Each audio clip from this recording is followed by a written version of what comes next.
In 2025, the exhibition Confini da Gauguin à Hopper at Villa Manin drew nearly 33,000 visitors, becoming an unmissable cultural milestone. The exhibition will run until April 12, 2026.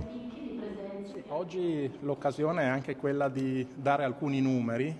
ricordando come da 79 province d'Italia e da gran parte dei paesi europei e anche di altri continenti siano giunte a Passariano, a Villa Manin, 33.000 persone in 53 giorni, e quindi uno dei risultati più soddisfacenti che in questi ultimi anni si è assistito in Regione, ma soprattutto la soddisfazione delle persone che hanno visto queste 130 opere che provengono da oltre 40 musei e collezioni di tutti e 5 i continenti. È un'occasione irripetibile che non si trova a Parigi, non si trova a New York, a Londra o a Roma, ma in Friuli Venezia Giulia, a Villa Manin, nella frazione di Passariano del comune di Codroipo. È un'occasione irripetibile per contemplare delle opere che altrimenti nella vita difficilmente si potranno rivedere, anche perché queste opere, terminate la mostra ad aprile,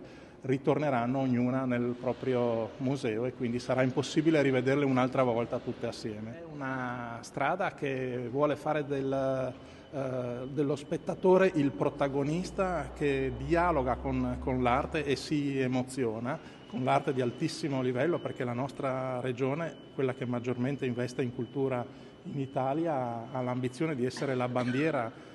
per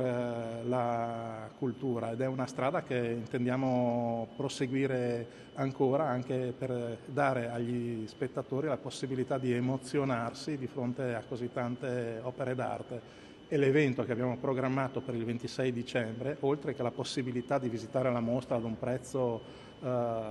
promozionale, vuole proprio essere un grande evento di popolo dove il cittadino e l'arte dialogano e si divertono in piazza. Ci sarà anche un momento conviviale offerto dal Proloco, dall'Umpli, proprio perché vogliamo che l'arte sia divertimento.